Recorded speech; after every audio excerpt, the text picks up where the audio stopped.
Hi పిల్లలు, ఎలా ఉన్నారు అందరూ? బాగున్నారా? ఈరోజు నేను మీకు ఒక చిన్న కథ చెప్పబోతున్నాను.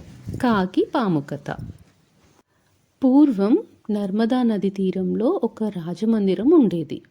దానికి కొంచెం దూరంలో ఒక చెట్టు పైన కాకి గూడు నిర్మించుకొని నివసిస్తూ ఉండేది. అయితే ఆ చెట్టు కిందనే ఒక పుట్ట కూడా ఉంది. ఆ పుట్టలో ఒక పెద్ద పాము ఉండేది. అయితే ఆ పాము చాలా చెడ్డ పాము. కాకి తన పిల్లలకు ఆహారం తేవడానికి బయటకు వెళ్తున్న సమయం చూసి ప్రతిసారి నెమ్మదిగా చెట్టుపైకి వెళ్ళి కాకి పిల్లలను తినేస్తూ ఉండేది. అయితే కాకి తన పిల్లలు మాయమవ్వడం చూసి ఏం చేయాలో తెలియక చాలా బాధపడేది.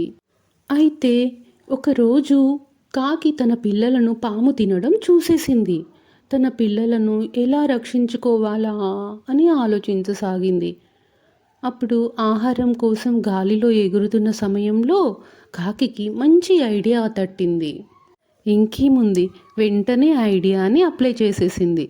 ఆ నది ఒడ్డునే ఉన్న రాజమందిరంలోకి ప్రవేశించి అక్కడ రాజభటులు చూస్తుండగానే రాణిగారి నగను నోట కరుచుకొని పైకి ఎగిరి తన గూడు వైపుకు వెళ్ళసాగింది.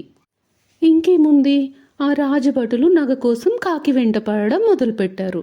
కాకి తన గూడు ఉన్న చెట్టు కొమ్మపై వాలి వెంబడిస్తున్న భటులు చూస్తుండగా తన నోటిలో ఉన్న నగని చెట్టు కింద పాము ఉండే పుట్టలోకి జారవిడిచింది.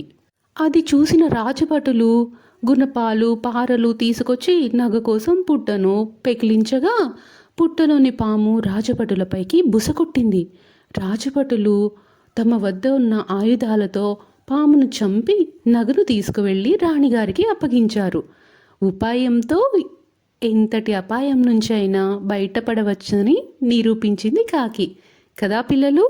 ఇక తన బిడ్డలకు పాము పీడ విరగడైందని సంతోషించిన కాకి తమ పిల్లలతో కలిసి ఆనందంగా జీవించసాగింది.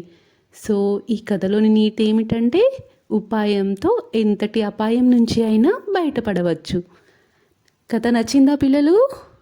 ఓకే పిల్లలు, నెక్స్ట్ వీడియోలో మరో మంచి కథతో మీ ముందుంటాను. Bye bye, take care.